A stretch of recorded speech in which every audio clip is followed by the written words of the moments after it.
ladies and gentlemen. Welcome back to another Starfield video. After my first impressions, I ultimately decided to see if there was any credibility to the claims some people are making that Starfield magically gets better after about 10 or 20 hours. If you want the too long didn't read and can't be bothered watching the rest of this video, which I will try to keep short, the answer is no. Ultimately, I am still as disappointed, if not slightly more disappointed, than I was during my first impressions. Does the game get less boring? Yeah, kind of, by a margin, but I'm not entirely sure if that's because the game gets better, or if I became desensitized to how boring it is. Either way, we'll go through some opinions and views and experiences that I had during the first 20 odd hours, and then we'll end on my conclusion. Fair warning, for those of you who care, there may be some spoilers for the very early sections of the game, nothing major, but I feel like I'll disclose that for anybody that really cares more about spoilers than knowing whether or not to spend 70 to 80 quid on a video game that may or may not be basically the same as buying Fallout 4, only a bit worse. Set course to Venus. Wait a minute, I don't even have to go to my ship, I can just fast travel straight away from the map? You kidding? Really? Really, game? We'll start off with what I believe to be the most glaring offense that affects anybody that wants more immersion in their space video game, or more space in their space video game. And that is the excessive shortcuts. Cutscene. Woo! Cutscene! That's what we were waiting for! Everything's just automated. You got the illusion of having any kind of control, but the space stuff is just dreadful. If I can avoid that entirely, then maybe I could actually have fun. I can teleport straight to the lodge. I don't even need to, like, land. Does it put me straight to the lodge? Like, I don't even have to land the ship or anything. It just goes straight to the lodge. Eureka! Not straight to the lodge. It's straight outside of the lodge, though. Wait! What am I doing? Walking like some kind of peasant? No. We can't be having that. That'd be ridiculous. Imagine walking. Imagine even going to my ship. I can just freaking teleport. Walking is for peasants. Wait, it teleported me onto the planet with no in-space suit on. Oh, no helmet on. I need a helmet. I'm dying. Fast traveling has always been a staple of RPGs for many, many years now, especially Bethesda games, and open world games in general, but there is a good and a bad way to do them. With the best approach, in my opinion and in my experience, being the requirement of having to actually go to the place manually before you can immediately teleport there. You have to go there, you have to do the content on the way, you have to progress in order to unlock the shortcut to that location. Starfield just immediately gives you the shortcut. It's just fast travel simulator. And every now and again I land somewhere, air quotes, land somewhere. You go into a pre-generated, freaking randomly generated seed of nonsense and just go shoot things. Yeah, it's Fallout if every location on the map was already discovered and you could just instantly fast travel to every location. This is a $70 brand new IP that people are calling Game of the Year, and I'm just sitting here like, it's Fallout in space with every fast travel location unlocked. It's the very definition of that thing. Don't ask questions, just consume product and wait for next product. But ultimately, I feel like all of these shortcuts being entirely around the space section of the game is entirely by design. Because Bethesda don't want you to spend too much time in space. Because the longer you spend in space, the easier it is to see past the illusion that there's basically nothing there. Land is basically just a flat texture, so as soon as she pierced the texture, it disappeared. Wait, what? We're at 8:05. What did you expect? Nothing. I expected nothing. You want to get back to your ship? There's a shortcut for that. You want to go to a planet? There's a shortcut for that. You want to leave the planet? Don't worry, you don't even have to take off. You can just immediately teleport to the next system over. There's a shortcut for that. Every time I go into space, I am reminded about how bad the game is. Just fast travel and dock, for Christ's sake. Oh look, there's our objective. Let's go fast travel, lads. Because if you had to walk to your ship and then take off, you realize that getting onto your ship has a loading screen, and then taking off has a loading screen, and then when you're in space, you might start to realize that everything in the background is just a 2D asset wallpaper, and that you're living inside of a glass bubble, and then you have another loading screen to go to a new system, where you'll have to have another loading screen to land on the planet, and then another loading screen to get off of your ship, none of which immerses the player in the world whatsoever. I'm the Dragonborn, question mark? To equip your new... You kidding me? I have powers? Why do I have powers? What? Oh, really? You're making me a fucking space wizard now, game? You're a wizard, Harry. I'm a space wizard. I'm a what? Is it so much to ask for a frickin' space RPG game where you're not, like, the chosen one? I'm literally the chosen one. A wizard. Running around the place chasing Prothean artifacts so that I can get more wizard powers. You're given a taste of immersion. Should you choose to not take the convenient skips, you will be momentarily immersed and then immediately ripped out of the seat, and then immersed and then ripped out of the seat, and then immersed and then ripped out of the seat, and it is daunting. It is painfully daunting if you're paying attention. A wizard. Because the longer you spend in space, ladies and gentlemen, and I don't think space is the proper term, let's just call it the fish tank. The longer you spend inside of the fish tank, with its 2D Google image backgrounds, the more you realize that you're living in a fish tank. It's the Truman Show of video games. Once you realize that it's fake, there's no unrealizing it. And every time you step foot in your spaceship, you will be reminded of this reality. That you are being lied to. That it's all an illusion, smoke and mirrors. That you, dear viewer, have bought tonic from a snake oil salesman. Hey guys, you want to see something funny? The police don't fucking care.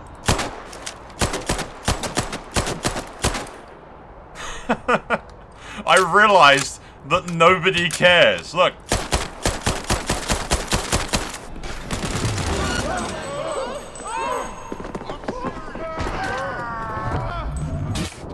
Literally nothing. Nothing. Nothing at all. People do not care.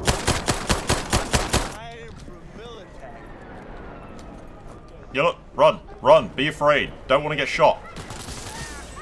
Run! People don't want to die. I can hold a gun to this officer's face, and he tells me to not loiter. You can't make me beg.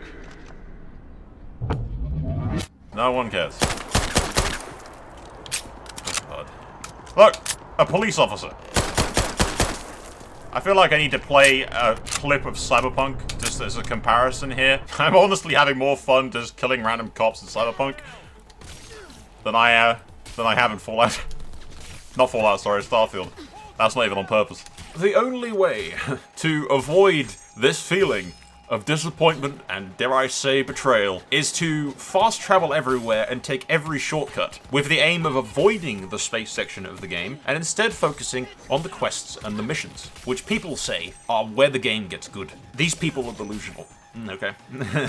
Delusional. More power to you if you can enjoy this, and you think it's 10 out of 10 and the best game ever. More power to... Nobody is telling you that you cannot play this and enjoy it. If you can enjoy it, then by all means go do so. But I will not pretend to even remotely understand how you're managing to do that. I can only say how ignorance is bliss. I want to do a comparison, lads. I want to go on a murderous rampage, and you can compare it to the Cyberpunk footage.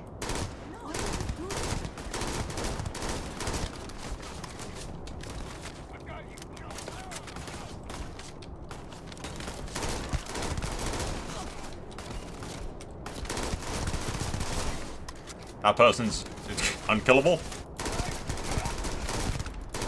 I'd like to point out I can't do any of this without my companion hating my guts for the rest of existence, by the way.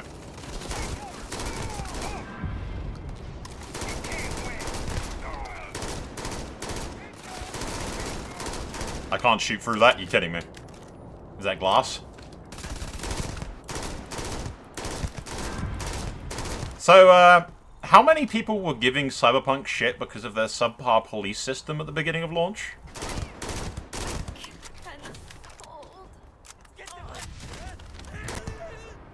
And I think the game just crashed. Yeah, the game crashed.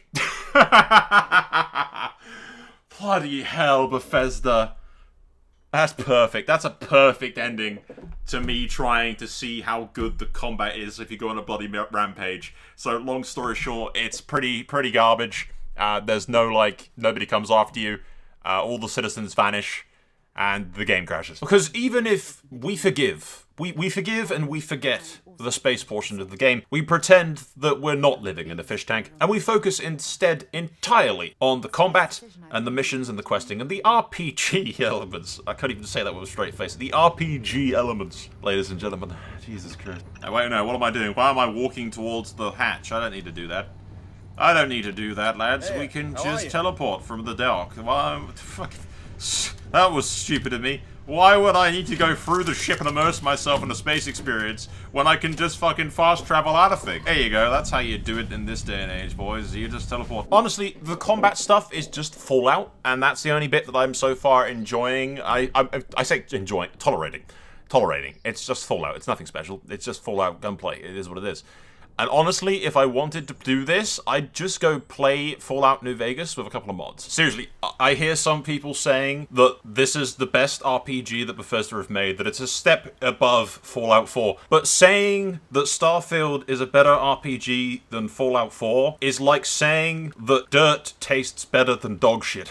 I'm sure it does, but it's still dirt. Seriously, I've got clips. Watch this. Watch this. Watch this quest line. It's the ending of a quest line, ladies and gentlemen. One of the major faction quest lines. And this is the extent, the breadth, the ocean of just choice and consequence involved in the ending of a major faction storyline. To give some context, I am a ranger deputy. Not those rangers. These are like the slow cousins of Fallout New Vegas' rangers. I am a deputy of the law.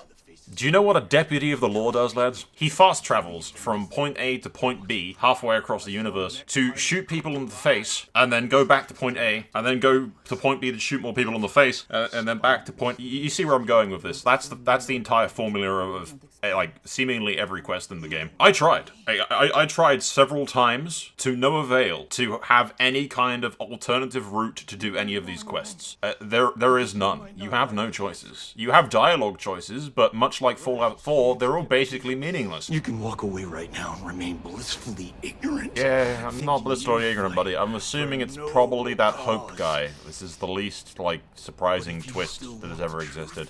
Imagine my surprise when Ron Hope showed up. Wow, I'm so shocked. Let me guess, you're gonna refuse to come peacefully. I'm gonna have to shoot up a bunch of the people, and then either you'll be killed, or... I wonder if it's ever gonna let me arrest anyone. Yeah, you can turn yourself in, I'll tell the marshal, and then you're going to refuse to come peacefully, forcing me to kill everyone in the room. And the game isn't going to let me arrest you because that would be too complicated for Bethesda RPGs. If you refuse to come quietly, I'll have to use force. Yes, because of course we will. Yeah, yeah, dispose of the criminal, blah, blah, blah, blah, blah. Surprising literally fucking nobody. We kill all of his guards, and we see if the game lets him surrender afterwards. Alright, his security is dead. He will surely surrender. He bloody well isn't going to. Surrender, Hope. I am a police officer. In the name of the Rangers, I will bring you to justice. I'm gonna use melee to knock him unconscious. Look. RPG of the year. RPG of the year. Look. Oh no, he's dead. Okay, I'll tell you what I'm gonna do, lads. We're gonna reload to the point before we went to confront him. I'm then going to go to the marshal, and I want to see whether or not I can provide him with the evidence, and then get them to back me up to go arrest this bloke. Marshal, I have news. Something you need from me? Yes. Keep up the good work. I can't even fucking talk to him. Good to have you on the team. Yes, I need your help to arrest the Hope dude, because he's a criminal. I need your help. I need your assistance. Keep up the good work. Marshal, Good to have you on Marshal, the why won't you help me, Marshal? Do you Something not you care need about the from law? me? No, I will not help you hurt. Can I not even kill this dude? That one's also invincible. And that one's invincible. Is everyone in this entire fucking establishment invincible? Throughout this entire quest line, it was funner than the introduction to the game, but it was still like I was playing a knockoff version of Fallout New Vegas. Like, you're a ranger, but not an NCR ranger, you're a Starfield ranger, which basically just means a mercenary that goes from point A to point B to shoot things. Because heavens forbid I can, like, do anything other than just shoot people in the face. With literally no gore, by the way. Like, Fallout games used to be able to blow off limbs. Am I mad? I used to be able to explode someone's brain with a shotgun blast. Not in Starfield. That appears to be entirely gone. The combat in this game, which is like 50% of the missions, and that's being generous really, it's probably more like 70%. The combat is essentially Fallout 4 if you removed the VATS system and removed the ability to shoot off people's limbs. That's it. That's game of the year. People are delusional. I'm glad they're having fun, but the sky is not green, it's blue, lads. I think you need to start cleaning the sides of your fish tank. This gameplay was fine in Skyrim. It was fine in Fallout 3. And hell, I'd say the combat in Fallout 3 was funner than this. I could at least blow off people's limbs. It made things exciting. Starfield, if I kill somebody, they just fall over like a ragdoll. This whole game feels like Fallout in a fish tank that we're going to be calling space and acting like it's not a fish tank, only with several key features removed and an RPG system that is, air quotes, better, but still terrible. Or mediocre if you want to be generous, and very generous at that. This is a game, ladies and gentlemen, that feels like it was released in 2008. Bethesda has not moved on with the times. They are still stuck in the past because they refuse to update their incredibly outdated engine or push forward with new and exciting ideas. They'd rather just pull the wool over your eyes, do something mediocre, call it amazing, and keep up with the illusions. They'd rather make the ocean wider and even shallower than it was in all the previous games, rather than creating a lake with the depth of an ocean. It is quantity over quality, when it should be quality over quantity. And I think, ladies and gentlemen, as we reach the part of the video where I give you my conclusion on all of this, that ultimately boils down to missed opportunities. Because this game could have been something truly amazing, instead of being something which is pretty mediocre, nothing we haven't seen before, and arguably less than we've seen before, because Bethesda's spreading too much butter over the damn toast, expanding their ever-growing ocean instead of adding depth to it. To hell, ladies and gentlemen, to hell with 1,000 planets. Give me 20 seamlessly crafted, beautiful, fully explorable planets. Give me 10 of them, for Christ's sake. Limit the game to a couple of star systems or even one star cluster and fill it with life. Immerse me in the space RPG instead of putting me in the pilot seat and then teleporting me everywhere across the galaxy into a fish tank, demanding that I consider it the ocean. You could have given me the ocean, Bethesda. And I understand, creation engine, for some godforsaken reason. You know what you could have done? You could have simply allowed me to travel in between planets, and it would have added so much to this game. Imagine Starfield, ladies and gentlemen, but rather than being in a tiny fish tank, you are in a very large fish tank, with the ability to, as an example, fly from Earth to the moon.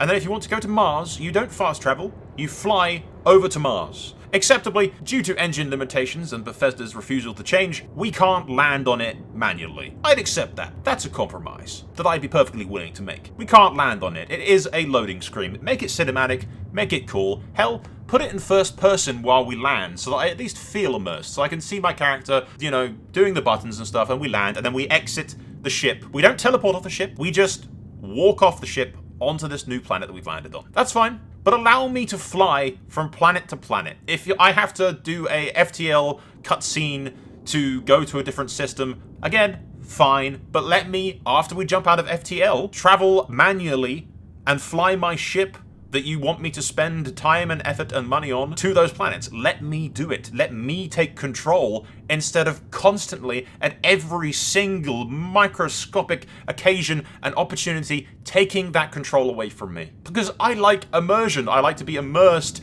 in my role-playing game. That's why it's called a fucking role-playing game. I'm not asking for 1,000 hours traveling between dark space or a realistic simulator. There is a very obvious and glaring difference to anybody with a brain cell to rub together between proper immersion and tedium. It really, honestly, would not take much and would be entirely doable for Bethesda to add more immersion into this. Instead, they have gone out of their way, because I tell you, they have done it on purpose, to allow every opportunity for you to skip as much of the space area as possible, lest you realize how much of an illusion it is. Because you are living in a fish tank. Space is a fish tank. If you land on the randomly seeded generated planets, you're in a fish tank. With every release, ladies and gentlemen, Bethesda makes their ocean wider and wider and wider, and every time they do that, it gets shallower and shallower and shallower until eventually it'll be so goddamn shallow that there won't be any goddamn water left. There won't even be an ocean. There won't even be a puddle. It'll just be dry bedrock that they'll claim is an ocean, and people will still praise it as being the wettest thing that they have ever seen. While those of us disillusioned will be called haters and screamed at on the internet for questioning where the hell the water has gone. For the love of God.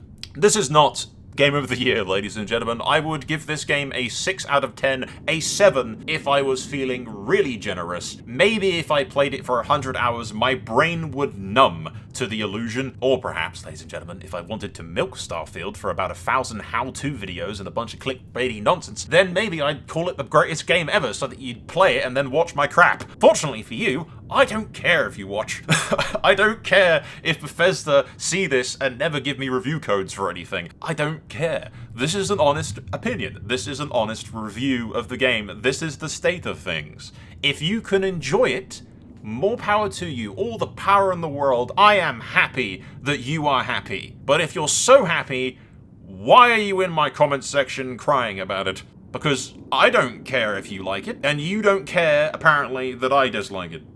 But you're the one here screaming at me. If you feel the need, ladies and gentlemen, to defend this video game to the death, you've really got to look at your priorities. Are you defending the game because it's the greatest masterpiece of all time, or are you defending the game because you love Bethesda, and that love has blinded you? She doesn't love you, you know. She's probably cheating on you with other customers. It's a toxic relationship, little Timmy. You need help. Anyway, lads, that is all for now. I thank you for watching. Ultimately, at the end of the day, this is a mediocre, average Bethesda experience in space, but is really just a fish tank with some 2D images printed on the side of the walls. If you want to spend $70 on this, again, more power to you. You do whatever the hell you want. But personally, I highly recommend, and I suggest that the wisest course of action is to wait for this game to become far cheaper, because by the time that happens, you can buy it for 20 quid and then install some, what I will assume will be some great mods that will make the game far better, because that's what Bethesda does. They release mediocre garbage, and then the modding community and all of their awesomeness makes amazing content. As a modder myself, dear viewer, it is a tale as old as time. And do you want to know why that happens? Because the developers aren't putting the same love and admiration as the modders are into their content. And that is the cold and bitter truth. I thank you for watching. That is all for now. Remember to like and subscribe, as if you don't know where all of those buttons are. If you're enjoying Fallout, I am happy for you. If you agree with me, I am also happy for you, because you have broken free of their illusion magic and can now see the world for what it is. There's not much water left, ladies and gentlemen, and I do believe that it will be a dry day in hell by the time we see the next Elder Scrolls game. And that breaks my goddamn black heart.